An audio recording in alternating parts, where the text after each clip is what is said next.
Real Racing 3 is the Aussie-made mobile game that manages to cram in almost as much eye candy and depth as you'd expect from a console racer. And it looks stunning on any of the newer devices, and I was a bit worried at first, Hex, how much meat there would be to the racing. On the default settings, the game accelerates and brakes for you while you tilt your device to either side to steer. But once I scaled back the assisted braking, I was able to drive the way I liked. Namely, with much enthusiasm, sliding around corners and slamming into the other cars.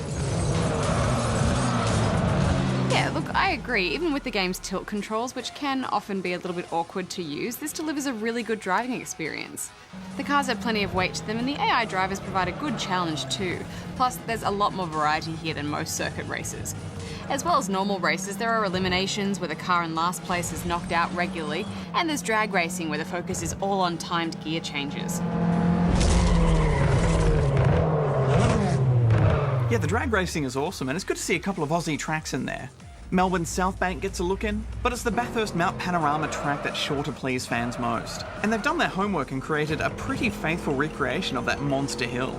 I also think the multiplayer has been integrated really well. Because you're generally by yourself when you're playing mobile games, this is all about delayed competition.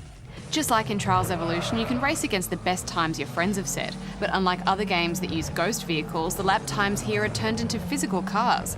I think it's really clever. Bashing into your friends' cars, complete with personal pictures, gives the racing a good sense of rivalry. I think we'll see this in future mobile racing games because it just works so well. And when you're off the track, there's plenty to do as well. There are the usual range of cars to buy and engine upgrades to apply.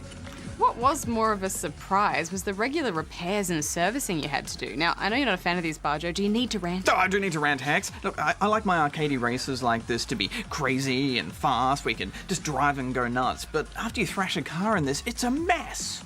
And then you have to fix headlights, bumpers, suspension, change the oil, get new tyres. Boring. And if that wasn't bad enough, then you have to wait for the repairs, and sometimes that takes ages. You can fork over special tokens to have the repairs done instantly, but of course the game never gives you enough tokens to do everything you need.